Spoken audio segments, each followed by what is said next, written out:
পাঁচটা গুনাহ করা নারীর মাহে রমজানের রোজা কবুল নহয়, তারাবি কবুল নহয়, তাহাজ্জুদের নামাজ কবুল নহয়। এই পাঁচটা গুনাহ ইমানেই ভয়ঙ্কর হয় যার দ্বারা রোজাসমূহ বরবাদ হয়ে যায়, তাহাজ্জুদের নামাজ বরবাদ হয়ে যায়, তারাবির নামাজ বরবাদ হয়ে যায়, দান সদকা খায়রাতসমূহ বরবাদ হয়ে যায়। এই পাঁচটা গুনাহ ইমানেই ভয়ঙ্কর হয় যার দ্বারা সকলো নেক আমল বরবাদ হয়ে যায়। মোৰ প্ৰিয় দিনী ভাই বন্ধুসকল, পবিত্ৰ ৰমজানুল মুবাৰকৰ আৰম্ভণি হৈছে।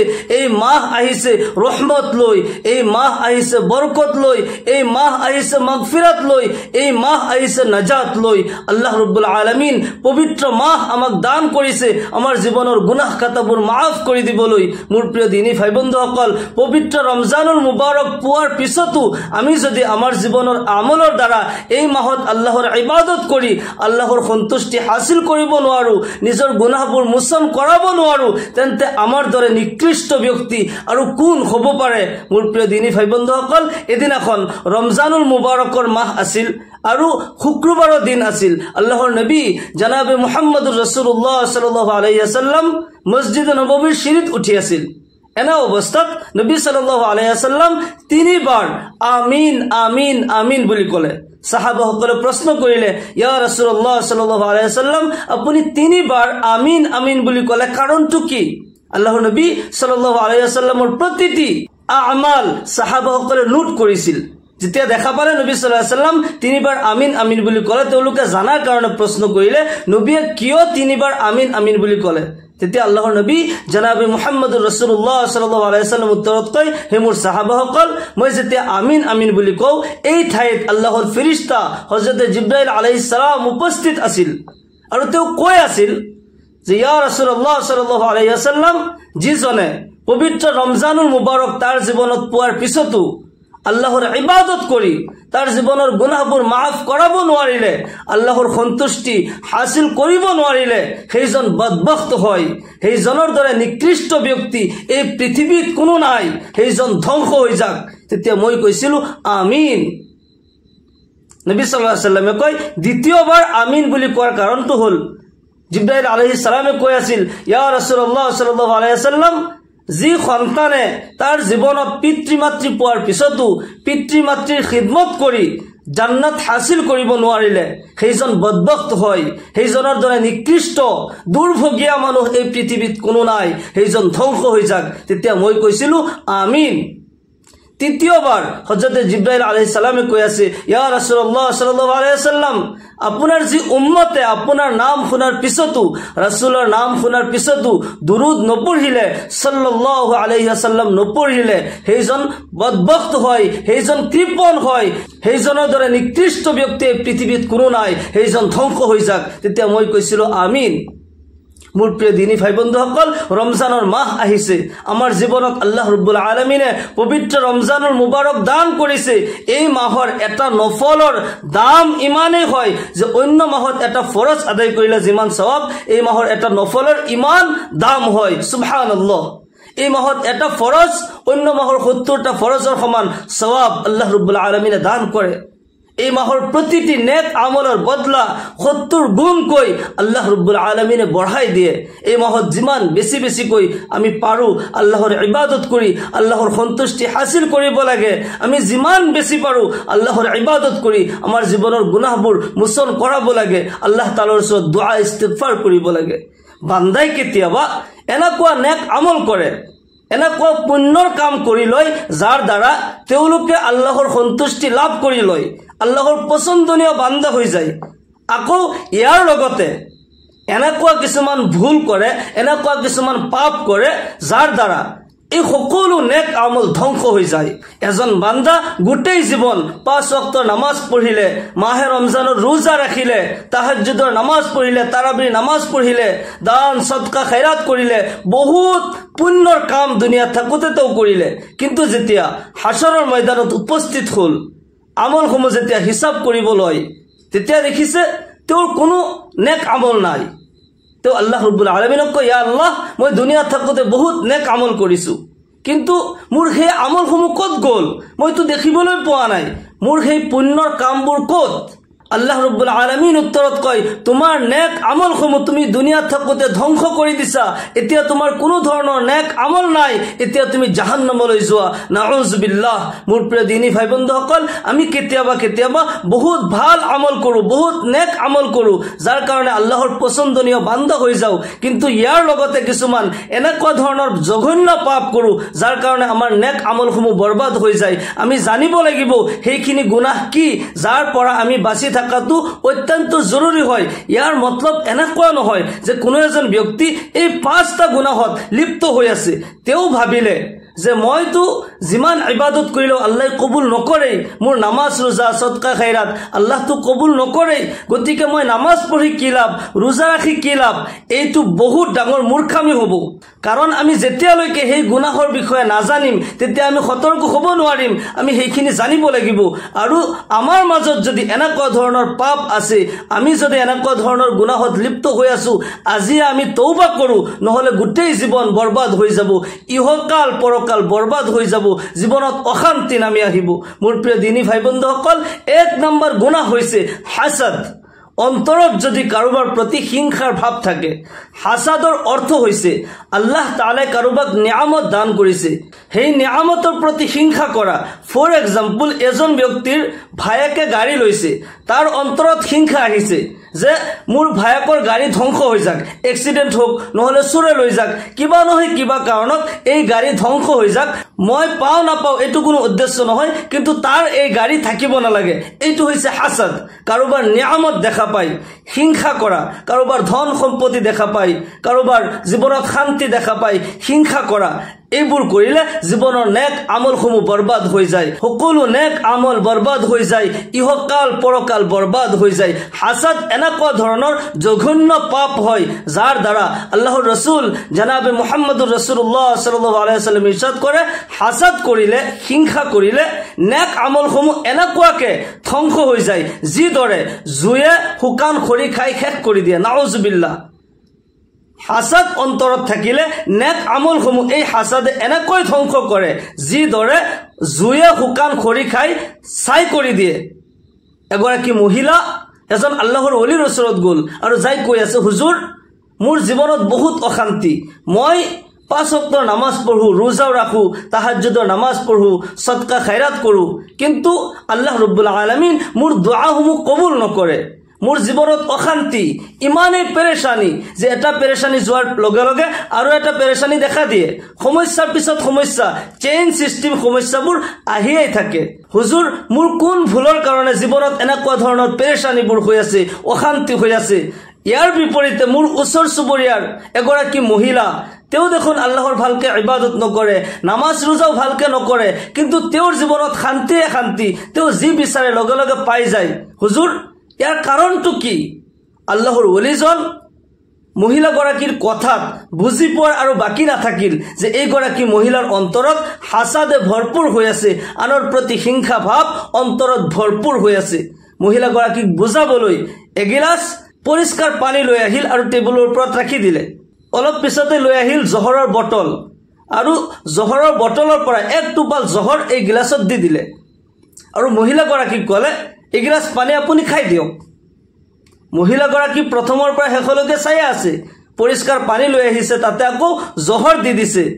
হুজুৰ, এই পানী খালে দেখোন মৰি যাম, এই পানীটো খোৱাৰ উপযুক্ত নহয়, আপুনি মোক মাৰিব খুজিছে নেকি? আল্লাহৰ ওলিজনে কয়, এতিয়াহে তুমি পইণ্টত আহিছা। আল্লাহৰ ওলিজন মহিলাগৰাকীক বুজাই আছে, তোমাৰ জীৱনৰ নেক আমলসমূহ, নামাজ ৰোজা সদকা খৈৰাত, তোমাৰ তাহাজ্জুদৰ নামাজ, তোমাৰ জীৱনৰ যিমান নেক আমল আছে এই গিলাচত থকা পৰিষ্কাৰ পানীৰ দৰে হয়। আৰু তোমাৰ অন্তৰত যি আনৰ প্ৰতি হিংসা কিনা ভৰপূৰ হৈ আছে, সেয়া এই 1 গিলাচ পৰিষ্কাৰ পানীৰ ভিতৰত 1 টোপাল জহৰৰ দৰে। যিদৰে 1 গিলাচ পৰিষ্কাৰ পানীত 1 টোপাল জহৰ থকাৰ কাৰণে এই পানী খোৱাৰ উপযুক্ত নহয়, ঠিক তেনেদৰে তোমাৰ জীৱনৰ নামাজ ৰোজা সদকা খৈৰাত নেক আমলসমূহ তোমাৰ অন্তৰত থকা আনৰ প্ৰতি হিংসা কিনাৰ কাৰণে আল্লাহৰ দৰবাৰত গ্ৰহণযোগ্য নহয়, আল্লাহ তাআলাই কবুল নকৰে, তোমাৰ নেক আমলসমূহ বৰবাদ হৈ যায়। মহিলাগৰাকী ধুনীয়াকৈ বুজি পালে আৰু আল্লাহৰ ওলিজনক ক'লে হুজুৰ আপুনি মোৰ কাৰণে দোৱা কৰিব আজিৰ পৰা মই কাৰো লগত হিংসা নকৰো কাৰো কোনো নিয়ামত দেখা পাই মই আফসোস নকৰো হুজুৰ মোৰ কাৰণে দোৱা কৰিব মই যাতে এনেকুৱা গুনাহৰ পৰা বাচি যাব পাৰো মোৰ প্ৰিয় দিনী ভাই বন্ধুসকল আমি এই গুনাৰ পৰা বাচিব লাগিব কাৰোবাৰ প্ৰতি হিংসা যদি আছে অন্তৰৰ পৰা আজি আমি মুছি অন্তৰ পৰিষ্কাৰ কৰিব লাগিব তেতিয়া আল্লাহ ৰাব্বুল আলামিন ইবাদতসমূহ কবুল কৰিব ৰোজা কবুল কৰিব নামাজ কবুল কৰিব তাহাজ্জুদৰ নামাজ কবুল কৰিব আমাৰ সকলো ইবাদত আল্লাহৰ দৰবাৰত কবুল হ'ব মাহে ৰমজান চলি আছে এই মাহ বৰকতৰ মাহ হয় ফজিলতৰ মাহ হয় আমি এই মাহত বেছি বেছিকৈ আল্লাহৰ ইবাদত কৰি আল্লাহৰ ৰাজি খুশি আমি হাসিল কৰিব লাগে আৰু এনেকুৱা ধৰণৰ পাপৰ পৰা আমি বাচিব লাগে 2 নম্বৰ গুনাহ হৈছে গীবত কৰা লোকৰ বদনাম গাই ফুৰা এই গুনাহ ইমানে ভয়ঙ্কর গুনাহ হয় যার দ্বারা নেক আমলসমূহ বরবাদ হয়ে যায়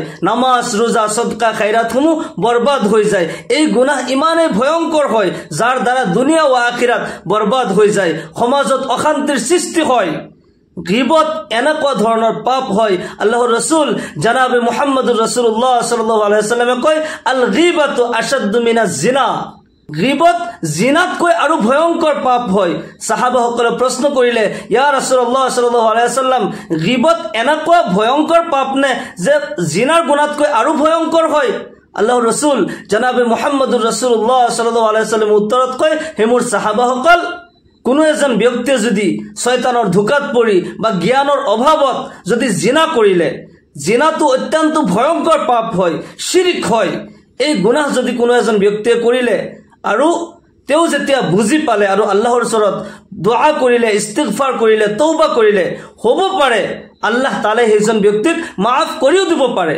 কিন্তু গীবত ইমানে ভয়ঙ্কৰ পাপ হয় যেটো নেকি আল্লাহ ৰাব্বুল আলামিনে মাফ নকৰে যেতিয়ালৈকে যাৰ বদনাম কৰিছে তেও মাফ কৰি নিদিয়ে তেতিয়ালৈকে আল্লাহ ৰাব্বুল আলামিনে এই গুনাহ মাফ নকৰে জিনা কৰিছে তেওঁৰ সেই গুনাহ আল্লাহ হয়তো দয়া কৰি মাফ কৰিও দিব পাৰে কিন্তু গীবত কৰিলে আল্লাহ ৰাব্বুল আলামিনে তেতিয়ালৈকে মাফ নকৰে যেতিয়ালৈকে যাৰ বদনাম কৰিছে যাৰ গীবত কৰিছে সেইজনে যেতিয়ালৈকে মাফ কৰি নিদিয়ে আল্লাহ নবী সাল্লাল্লাহু আলাইহি ওয়াসাল্লামে কয় গীবত কৰা নিজৰ মৃত ভায়েকৰ মাংস খোৱাৰ দৰে হয় নাউজুবিল্লাহ গীবত বহুত ডাঙৰ পাপ হয় লোকৰ বদনাম গাই ফুৰাটো বহুত ডাঙৰ পাপ হয় আমি আজি তওবা কৰিব লাগিব যদি আমাৰ জীৱনত আমি গীবত কৰিছো কাৰোবাৰ সমালোচনা কৰিছো লোকৰ বদনাম গাই ফুৰিছো আমিতো নাভাবোয়ে এটো বদনাম হয় বুলি আমি অনুভৱ নকৰো কিন্তু প্ৰকৃততে এই গুনাহৰ কাৰণে আমাৰ নামাজ ৰোজা সদকা খায়ৰাত সকলো নেক আমল আমি নিজে নিজে বৰবাদ কৰি দিছো আমি অনুভৱই কৰা নাই আমি ভাবিছো যে অমুকজন বেয়া তাৰ বদনাম কৈছো এটো বদনাম নহয় হসাটো কৈছো হসাটো কলেও বদনাম গাই ফুৰিব নোৱাৰি কোনোবা এজনে কিবা ভুল কৰিছে তাক মাতি আনি ফেস টু ফেস উচৰত বহাই তাক বুজাই দিয়া হেবোৰ সংশোধন যাতে হৈ যাক লগে লগে তাক বুজাই দিয়া হয় কিন্তু সমালোচনা কৰাটো ঠিক নহয় এটো বহুত ডাঙৰ পাপ হয় ইয়াৰ দ্বাৰা নিজৰ জীৱনৰ নেক আমলসমূহ বৰবাদ কৰি দিয়া হয় আল্লাহ তাআলাই আমাক সকলোকে এনেকুৱা ধৰণৰ পাপৰ পৰা বাচি থকাৰ তৌফিক দান কৰক আমাৰ মহিলা মা ভনীসকল বিশেষকৈ এনেকুৱা ধৰণৰ পাপৰ পৰা বাচাৰ কাৰণে বহুত চেষ্টা কৰিব যাতে আমাৰ জীৱনত এনেকুৱা পাপ নহয় এইবোৰ পাপ আমি কৰিলে আমাৰ জীৱনৰ নেক আমলসমূহ বৰবাদ হৈ যাব 3 নম্বৰ যেটো গুনাহ হেয়া হৈছে চুগলি কৰা চুগলি ইমানে ভয়ঙ্কর পাপ হয় যার দ্বারা জীবনের নেক আমলসমূহ বরবাদ হয়ে যায় ইহকাল পরকাল বরবাদ হয়ে যায় ঘর সংসারত অশান্তি নামি আহে ঘর সংসার বুলিয়ে নহয় এটা দেশ পর্যন্ত বরবাদ হয়ে যাব পারে চুগলি বহুত ভয়ানক পাপ হয় আল্লাহর রাসূল সাল্লাল্লাহু আলাইহি ওয়াসাল্লামে লানত করেছে আল্লাহ তাআলা লানত করে আল্লাহর ফেরেশতাসকলে চুগলিখোৰৰ ওপৰত লানত কৰে যিজনে চুগলি কৰে আল্লাহ তাআলা তাৰ জীৱনৰ নেক আমলসমূহ তাৰ মুখত মাৰি দিব তোমাৰ নেক আমলসমূহ তুমি লৈ যোৱা তোমাৰ নেক আমল মোৰ দৰবাৰত গ্ৰহণযোগ্য নহয় মই কবুল নকৰো আল্লাহ ৰাব্বুল আলামিন চুগলিখোৰৰ চুগল কৰা মানে মিছামিছি কথা লগোৱা এইবোৰ গুনাহ কৰিলে আল্লাহ তাআলা লানত কৰে ইমাম গাজ্জালী ৰাহমাতুল্লাহ আলাইহি লিখিছে তবে তাবিনৰ যুগত সেই দিনত কুলি কিনিবলৈ পাই গোলাম কিনিবলৈ পাই বান্ধি কিনিবলৈ পাই বজাৰত গোলাম বান্ধি মানুহে বেচা কিনা কৰে এজন ব্যক্তি বান্ধি কিনিবলৈ বজাৰত গল আৰু এজনী বান্ধি দেখা পায় এজনী ছোৱালী দেখা পায় তেওঁৰ পছন্দ হল আৰু মালিকক খুদিলে তেওঁৰ ডিটেইলছ খুদিলে গোটেই ডিটেইলছ দিলে মালিকে ক'লে যে এই বান্ধিৰ কোনো ধৰণৰ অসুবিধা নাই, কাজকৰ্ম ভালকে কৰে, কথাও মানে, কিন্তু এটা প্ৰব্লেম আছে, সেইটো হৈছে তেওঁ চুগলি কৰে, মিছামিছি কথা লগায়, আৰু এইবোৰ লগাই তেওঁ ভাল পায়। যিজনে কিনিব, গ্ৰাহকজনে কৈ আছে যে তেওঁ চুগলিহে কৰে, কোনো অসুবিধা নাই, কাজকৰ্ম যদি ভালকে কৰে মোৰ কোনো অসুবিধা নাই, সেই বুলি বান্ধিক কিনি ল'লে। বান্ধি কিনি লৈ ঘৰলৈ লৈ গ'ল। প্ৰথম কিছুদিন ঠিকেই আছিল, কোনো অসুবিধা নাই, কিন্তু তাৰ যিটো স্বভাৱ সেইটোতো চেঞ্জ হোৱা নাই। তাৰ অন্তৰত ফুল ফুটিল, চুগলিৰ ফুল ফুটিছে, কথা কেনেকৈ মিছামিছি কথা লগাও। তেতিয়া এই ঘৰত বেলেগ কোনো মানুহ নাই, মালিকিনী আছে, বেলেগ কোনো মানুহ নাই, এওঁলোকৰ মাজতে কিবা কথা কেনেকৈ মিছামিছি কথা লগাব লাগে সেইবোৰ চিন্তা কৰি আছে। লাহে লাহে যাই মালিকিনীৰ ওচৰত গ'ল আৰু যাই কৈ আছে যে আপোনাক দেখা পালে মোৰ বহুত বেয়া লাগে, আপোনালোকে মোক কিমান মৰম কৰে, কিমান মহাব্বত কৰে, আপোনাৰ প্ৰতি এটা মোৰ ভাল পোৱা, এটা মহাব্বত আছে, যাৰ কাৰণে মই আপোনাক আজি ক'ব বিচৰা নাছিলোঁ, কিন্তু এতিয়া ক'বই লাগিব। কথাটো হ'ল যে আপোনাৰ গিৰিয়েকে অমুক ঠাইত এগৰাকী মহিলাক ভাল পায়, তেওঁক দেখোন বেয়া পাতিব, মই নিজ চকুৰে দেখিছোঁ, আৰু এনেকুৱা শুনিছোঁ আপোনাক বোলে তালাক দি দিব। এই কথা ঘৈণীয়েকক কৈ দিলে।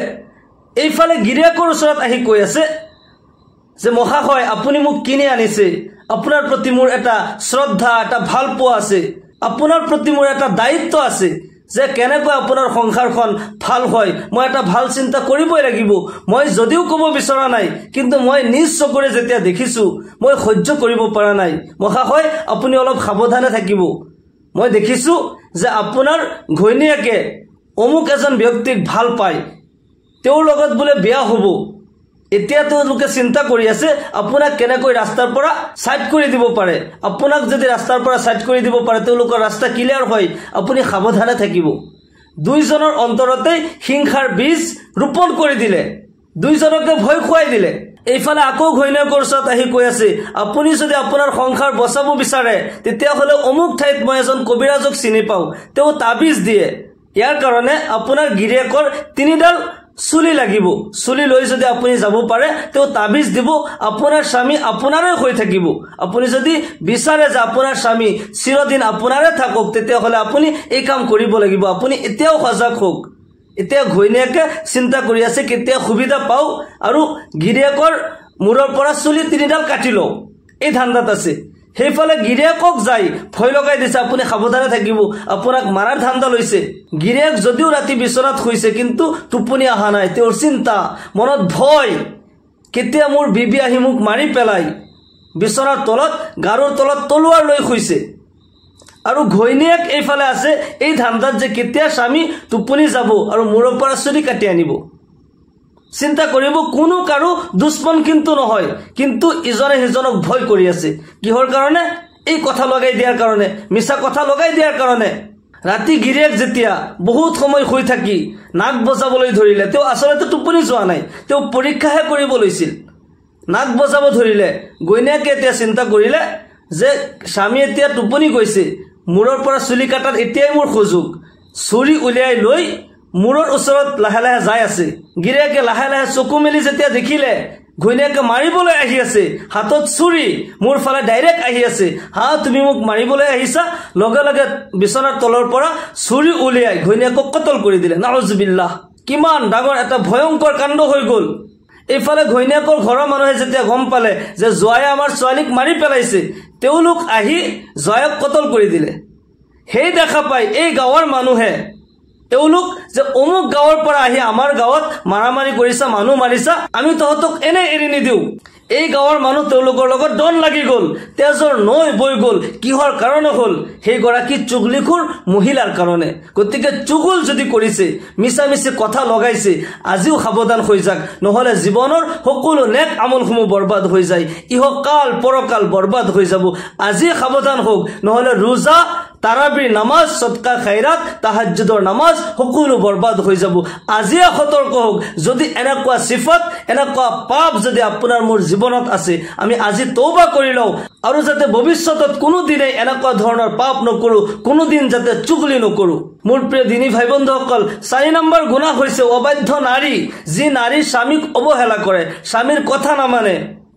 এনেকুৱা নাৰীৰ কোনো ধৰণৰ ইবাদত আল্লাহ তাআলাই কবুল নকৰে, নামাজ ৰোজা সদকা খায়ৰাত কবুল নকৰে। যি নাৰীৰ প্ৰতি তাৰ স্বামী নাৰাজ থাকে, আল্লাহ ৰব্বুল আলামিন তেওঁলোকৰ প্ৰতি নাৰাজ হৈ যায়। স্বামী স্ত্ৰী যেতিয়া মহব্বত কৰে, ইজনে সিজনক ভাল পায়, আল্লাহ ৰব্বুল আলামিন তেওঁলোকৰ প্ৰতি ৰাজি খুশি হৈ যায়, তেওঁলোকক পছন্দ কৰে, জীৱনত ৰহমত বৰকত দান কৰে, জীৱনত শান্তি দান কৰে। স্বামী স্ত্ৰীৰ নাৰাজগি আল্লাহ তাআলাই অপছন্দ কৰে, শয়তান ৰাজি হৈ যায়। স্বামী স্ত্ৰী যেতিয়া ইজন সিজনৰ প্ৰতি নাৰাজ হয়, দন কাজিয়া হয়, শয়তানে তেতিয়া নাচি থাকে।